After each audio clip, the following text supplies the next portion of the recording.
Hello everyone, welcome to the video lecture series of Mathematics 4. The subject code is KAS302/KAS402 and here we are in lecture number 4 of unit number 4.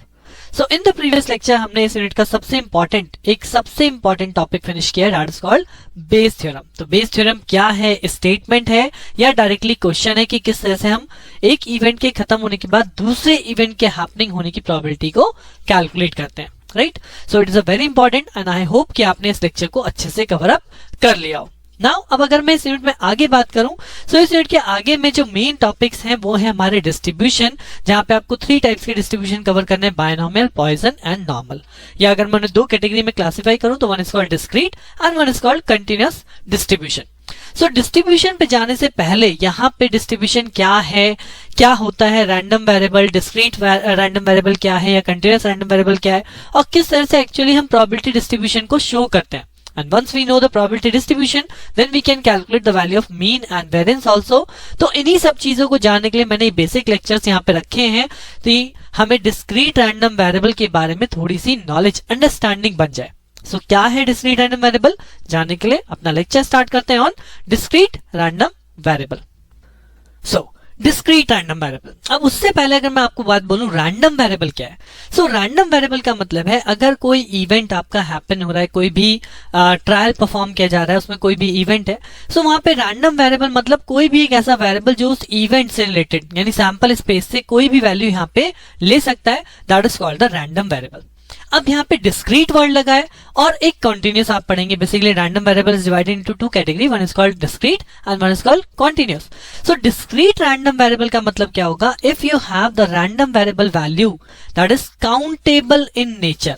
Right, अगर मैं इसको define करूं, the discrete random variable has countable number of distinct values, that is called the discrete random variable. जैसे कि मैंने यहाँ पे लिखा है एग्जांपल के तौर पे, x can take any value 1 4 5 7 is a discrete random variable. But वहीं पे अगर x की वैल्यू यहाँ पे काउंटेबल नहीं है, right, if x can take any value from -infinity 0 to +infinity, then in that case this is called the continuous random variable, जिसकी बात हम आगे करेंगे. राइट, बट फिलहाल डिस्क्रीट का मतलब क्या है, रैंडम वेरिएबल जो कोई भी वैल्यू एक्सेस कर सकता है इन रियल वैल्यूज और उसके बाद अगर वो वैल्यूज काउंटेबल हैं, then it is called the discrete random variable.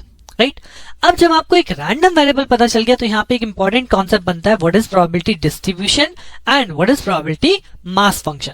तो अब अगर मैं बात करूं, एक सिंपल रैंडम वेरिएबल है x, it can take the value different values like x1, it can take the value x2, it can take the value x3, like it can take the value x4. Right, so x can take the value x1, x2, x3, x4 dot dot dot dot xn, तो भी तो discrete ही कहलाएगा, it has n discrete values over here.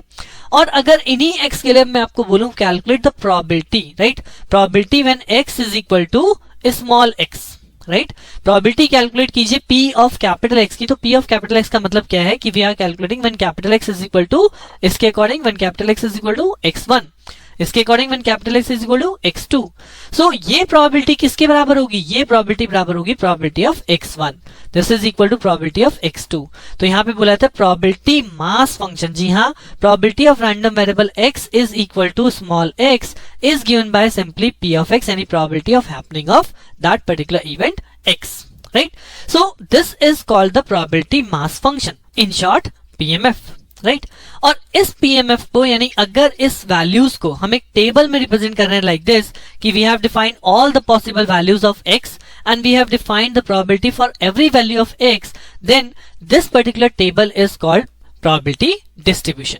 Right, so दोनों ही term में difference समझ जाइएगा. प्रोबेबिलिटी डिस्ट्रीब्यूशन अगर आपको आता है बनाने के लिए, जो नॉर्मली क्वेश्चन में आएगा, प्रोबेबिलिटी डिस्ट्रीब्यूशन बनाइए. सो प्रोबेबिलिटी डिस्ट्रीब्यूशन का मतलब कि we have to define all the values that the x can contain and उसी पॉसिबल x के लिए सारे की सारी प्रोबेबिलिटी वैल्यूज भी मुझे डिफाइन करनी है. राइट, इसलिए मैंने एग्जांपल भी रखा है. सपोज एग्जांपल के तौर पे इस प्रॉब्लम को कंसीडर करते हैं, we will get better understanding. क्या है ये problem, in an experiment 3 coins are toss simultaneously, if the number of heads is the random variable, find the probability function for this random variable. Now in an experiment 3 coins are tossed simultaneously, यानी कि अगर 3 coins आप toss करेंगे तो सबसे पहली चीज है आपका सैंपल स्पेस क्या बनेगा. तो अगर मैं 3 कॉइन साइमल्टेनियसली टॉस करूं तो मुझे मिल सकता है तीनों कॉइन्स पे ट्रिपल हेड, मुझे मिल सकता है 2 पे हेड 1 पे टेल, मुझे मिल सकता है हेड टेल हेड, मुझे मिल सकता है head tail tail. I will got this is tail head head. Next one is tail head tail. The next one is tail, tail, head and the last one is tail, tail, tail. So these are the 8 combination basically जो हमें यहाँ पे मिल सकते हैं when the three coins are tossed simultaneously. अब वो कहता है number of heads is the random variable. अब अगर आप इस पूरे सैंपल स्पेस में देखेंगे तो यहाँ पे नंबर ऑफ हेड्स आने की पॉसिबिलिटीज क्या है. माइट पॉसिबल तीनों कॉइन्स पे नंबर ऑफ हेड्स आ जाए यानी I got 3 number of heads. Might possible 2 coins पे हेड हो और 1 कॉइन पे टेल हो यानी कि I got 2 number of heads. Might possible केवल मुझे 1 कॉइन पे हेड मिले और माइट पॉसिबल मुझे एक भी कॉइन पे हेड ना मिले. That means if x denotes the random variable, that is x is the number of heads. तो this x can take any value 0, 1, 2, 3, right? So हमारा x जो है जो random variable है उसमें वैल्यू 0, 1, 2, 3 कुछ भी आ सकती है. अब इसके अगेंस्ट मुझे क्या कैलकुलेट करना है. इसके अगेंस्ट मुझे कैलकुलेट करना है प्रोबेबिलिटी. तो प्रोबेबिलिटी क्या कहती है. Probability of x when x is equal to 0 यानी probability of when x is equal to 0 that means equal to probability of p0. probability p0 का मतलब 0 हेड आने की क्या probability है. सो अगर आपके पास सैंपल स्पेस है तो इसमें 0 हेड कम आने के चांसेस है. 0 हेड आने का चांस केवल और केवल एक ही कॉम्बिनेशन है out of total combination 8. So what is the probability. probability is 1/8. Right. Similarly अगर आप देखें एक हेड आने की क्या पॉसिबिलिटी है. सो एक हेड आने के लिए हमारे पास कौन से पॉसिबल केस है. This is a possible case number 1, this is possible case number 2, this is possible case number 3. तो दे आर 3 पॉसिबल केसेस जहां पे हमें सिंगल हेड मिल सकता है. सो what is the probability. That is 3/8. 2 heads आने की क्या प्रोबेबिलिटी है. तो 2 हेड्स आने के केस देख लीजिए. एक ये रहा, एक ये है and this is the third one. तो again they are 3 out of 8 case. Right. और 3 हेड्स आने की पॉसिबिलिटी है. तीनों कॉइन में तीनों पे हेड आ जाए तो उसके लिए केवल और केवल एक ही पॉसिबिलिटी है. So the probability is 1/8. तो this type of table, right, which contains what, which contain all the possible values of your random variable as well as the probability calculation of the random variable. This table is called probability function or probability distribution for this random variable. तो अगर इस type का question आता है, आपसे probability distribution पूछता है, probability function पूछता है, देन आपको यहाँ पे हर एक वैल्यू को कैलकुलेट करना पड़ेगा x के लिए एंड देन हर एक वैल्यू के लिए प्रोबेबिलिटी की value. Now next important thing है यहाँ पे डिस्क्रीट रैंडम वेरिएबल से related, that is mean and variance of discrete random variable कैसे कैलकुलेट किया जाता है. तो एज वी ऑलरेडी शोन कि हमने टेबल बनाना सीख लिया है कि what is capital X can take any value x1 x2 x3 dot dot dot xn और अगर इनकी corresponding probability p1 p2 p3 है और सब टू pn. तो यहाँ पे मीन कैसे कैलकुलेट करूंगा. मीन कैलकुलेट करने के लिए सिंपल सा फंडा है, that is xi into pi summation.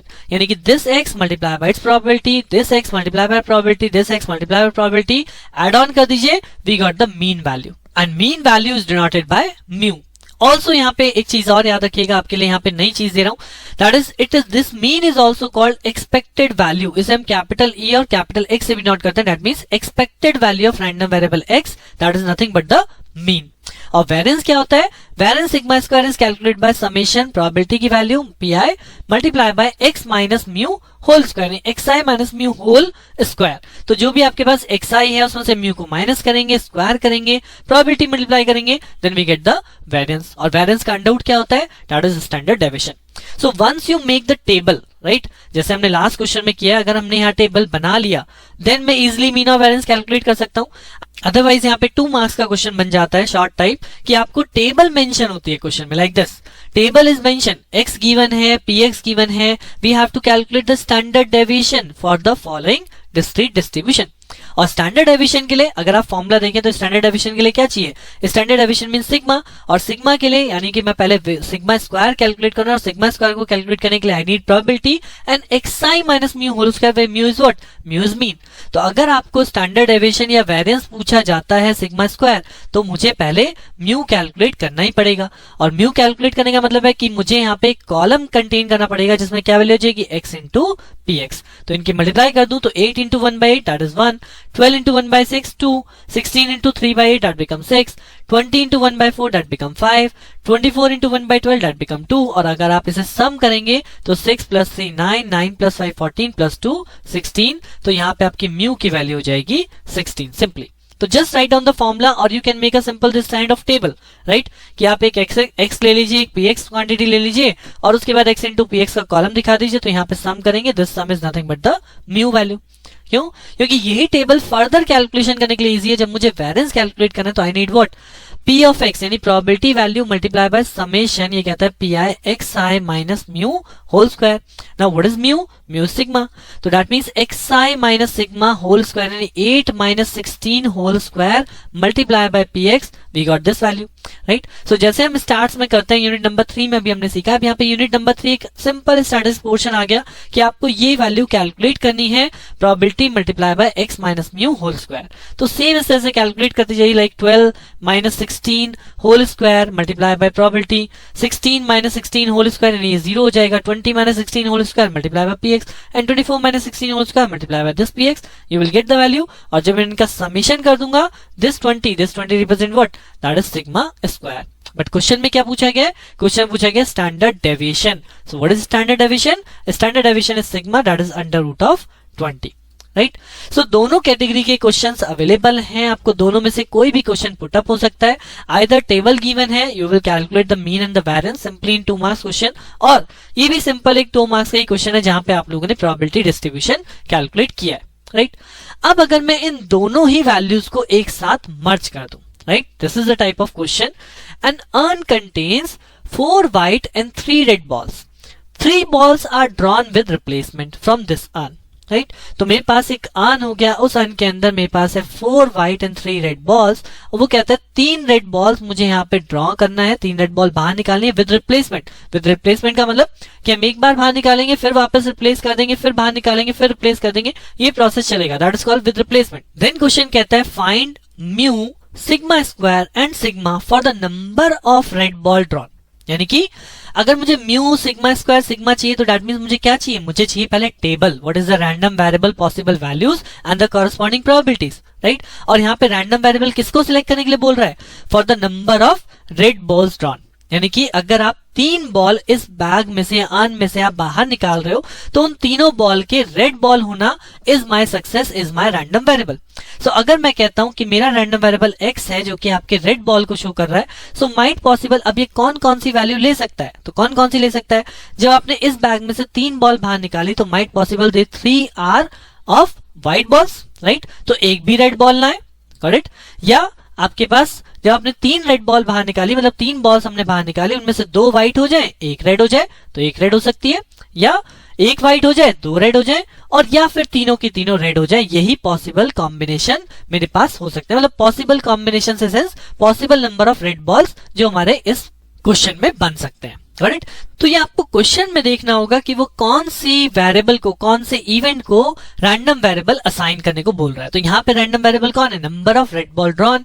सो इसलिए मैंने यहाँ पे x कंसीडर किया कि नंबर ऑफ रेड बॉल्स कैसे हो सकती हैं?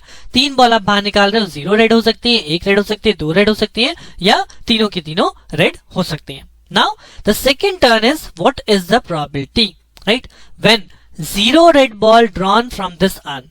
अगर यहां से 0 रेड बॉल बाहर आ रही है तो उसकी क्या प्रोबेबिलिटी है, राइट। तो अब यहाँ पे प्रोबेबिलिटी की बेसिक डेफिनेशन इसलिए मैंने आप लोगों को बताई है, बेसिक मेथड इसलिए समझाया ताकि आप लोग यहाँ प्रोबेबिलिटी कैलकुलेट कर सको।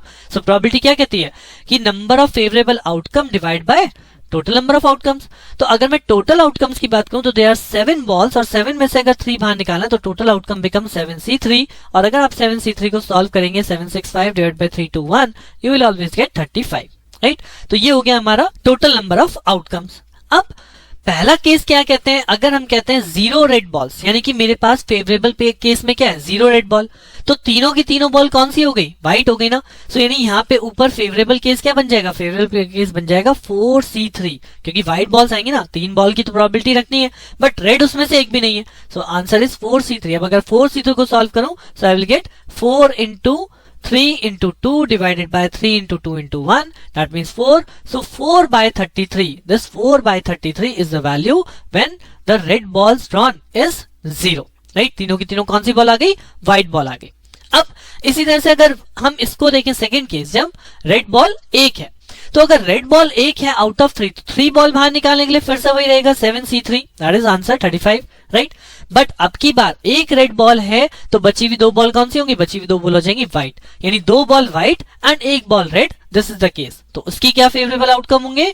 4 C2 क्योंकि 4 में से 2 आपकी व्हाइट है और एक रेड है, तो multiply 3C1 and why this multiplication, ये भी मैंने आपको क्लियर किया था कि this are the event simultaneously, right. जब 2 व्हाइट और एक बॉल, तीनों बॉल एक साथ बाहर आ रही है तो these are the simultaneously event, that's why multiplication. तो 4C2 इंटू 3C1 आप सॉल्व करेंगे तो ये आपको मिलेगा 18/35, राइट। 4C2 को सॉल्व कीजिए, 4 इंटू 3 डिवाइड बाई 2 इंटू 1, सो यहाँ से बचा 6 और 6 इंटू 3 18, तो ये वाली बनी 18/35। Similarly, when the 2 red balls are drawn, so इस बार क्या होगा, टोटल नंबर ऑफ केसेस फिर से 35 ही है, but this time 2 red balls, तो यानी कि फेवरेबल हो गया 3C2 रेड में से, लेकिन एक बॉल कैसी बची, व्हाइट, तो व्हाइट का फेवरेबल क्या हुआ 4C1 बिकॉज 4 व्हाइट में से एक बॉल। तो इसको अगर सॉल्व करेंगे 4C1 multiply by 3 into 2 divide by 2 into 1, यानी 4 3 into 3 12, 12/35, you will get the answer. Or similarly the last one, when all the 3 balls are red, so what is the favorable outcome? Favorable outcome become 3C3 divided by total outcome 7C3, and this time you will get 1/35 is your answer. So this is 1/35. Right? So this is the probability function in this question. आपको केवल question में probability function calculate करने के लिए आ सकता था. This don't require कि mu sigma square और सिग्मा को कैलकुलेट कराए. वो बोल सकता था uncontained 4 white 3 red balls. 3 balls are drawn with replacement from this un. Now find the random variable is number of red balls and then find the probability distribution for the number of red balls. तो ये हमारा probability distribution number of red balls के लिए बन गया. Right अब अगर मुझे कैलकुलेट करना है एज पर the question mu sigma square या sigma, then I calculate from this table now directly. कैसे? उसके लिए मैं अपनी टेबल जैसे हमने पहले किया उसको हम टेबल को बना लेंगे. That is we know the x value 0 1 2 3, we know the probability value 4/35, 18/35, 12/35, 1/35. Now what is the mu formula? Mu से summation x into pi, right, xi into pi.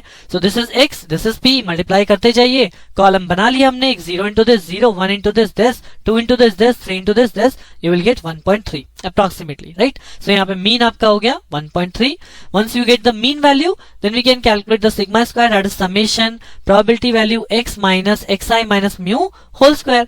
So now this time x is 0, 0 minus 1.3 whole square multiplied by probability करेंगे, we will get the calculate the value and after that we will submit the value. तो sigma square आपको मिलेगा 0.49. तो this is sigma square and if you want to calculate sigma, that is simply under root of 49, that is you get the answer of standard deviation.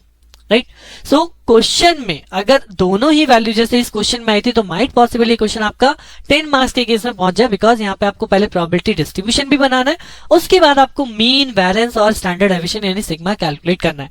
But ये जो concept है इसे grab करने की कोशिश कीजिएगा, क्योंकि ये कॉन्सेप्ट आगे आपको बहुत यूजफुल होने वाला है जब आप बायनोमियल एंड पॉइसन डिस्ट्रीब्यूशन पढ़ेंगे, काइंड ऑफ डिस्क्रीट डिस्ट्रीब्यूशन. तो वहां पे मीन वेरिएंस यही सब फॉर्मूले जो वापस आपको वहां पे कॉल होंगे. इसलिए मैंने यहाँ पे एक बेसिक लेक्चर बनाया so that you will understand about the discrete random variable. So I hope कि आपको discrete random variable after listening this lecture clear होगा. एंड अब आप प्रोबेबिलिटी डिस्ट्रीब्यूशन क्या होता है, कैसे टेबल बनाई जाती है, क्या होता है रैंडम वेरिएबल, किस तरह से डिफरेंट वैल्यू चूज कर सकते हैं, वो सब आप समझ गए. And how will you calculate the mean and variance by the using of the formula summation x into px या summation pi into xi minus mu whole square, right? Now in the next lecture अब हम बात करेंगे, next topic is continuous random variable, जहाँ पे अभी हमने discrete की बात करी है. Now the next is your continuous. तो वहां पे आप देखोगे किस तरह से continuous random variable वैरी करता है और उसका mean और variance कैसे कैलकुलेट किया जाता है. तो जानने के लिए बने रहिए मेरे साथ, मिलते हैं नेक्स्ट लेक्चर में. Thank you.